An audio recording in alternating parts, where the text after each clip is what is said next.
नाते जर्मनी की विदेश मंत्री भरी मीटिंग में कह रही हैं कि जर्मनी यूक्रेन में रूस से जंग कर रहा है।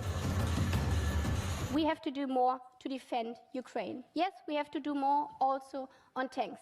But the most important and the crucial part is that we do it together and that we do not do the blame game in Europe, because we are fighting a war against Russia and not against each other.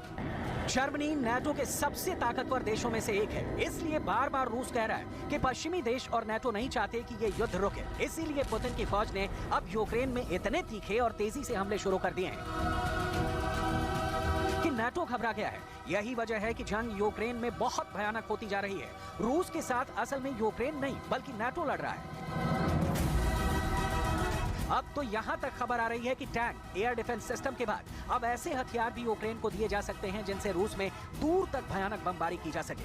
हारते Ukraine को जिताने की NATO की चाल को रूस भांप चुका है और इसीलिए रूस ने अपने सख्त तेवरों से अमेरिका और नाटो को समझा दिया है कि या तो रूस मरेगा या फिर मारेगा। США и НАТО намерены и дальше прилагать усилия на затягивание этого военного конфликта и стали его участниками.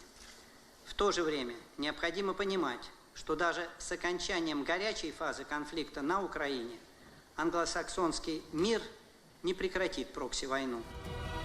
रूस का टारगेट अब सिर्फ यूक्रेन नहीं रह गया है, बल्कि नाटो में शामिल वो सभी यूरोपीय देश भी रूस के टारगेट पर आ गए हैं जो रूस के खिलाफ यूक्रेन को हथियार दे रहे हैं। इसीलिए अब कहा जा रहा है कि पुतिन की फौज यूक्रेन को मांस की चक्की बना देगी, जहां पर रूसी फौज भयानक मिसाइल हमलों से लेकर टैंक, तोपखाने और रॉकेट ब्रिगेड का खुलकर इस्तेमाल करेगी। पिछले 24 घंटे में पुतिन की फौज यूक्रेन की राजधानी कीव पर कयामत बनकर टूट पड़ी है। रूस ने हवाई हमले में हाइपरसोनिक मिसाइलों का इस्तेमाल किया है। यूक्रेन के सशस्त्र बलों के कमांडर इन चीफ वालेरी ज़ालुझनी ने दावा किया है कि रूस के ताबड़तोड़ 55 मिसाइल हमलों ने कीव को दहला दिया है।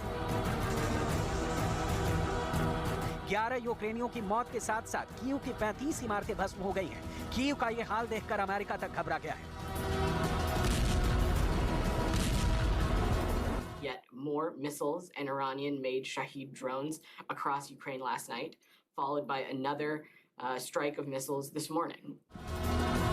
ऐसे हालात में सवाल उठता है कि अगर नाटो खुलकर रूस के खिलाफ युद्ध करेगा तो फिर रूस क्या करेगा? क्या रूस इतना ताकतवर है कि वो अकेले 20 पश्चिमी देशों, 30 नाटो देशों से एक साथ मुकाबला कर सके? जानकारों के मुताबिक अब यूक्रेन का युद्ध यूरोप के देशों तक फैल सकता है।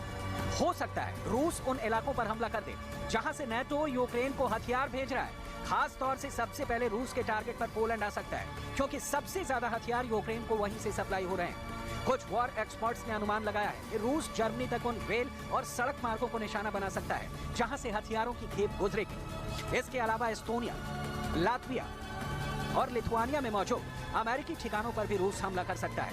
अगर ऐसा हुआ तो युद्ध यूक्रेन से लेकर यूरोप तक फैल सकता है।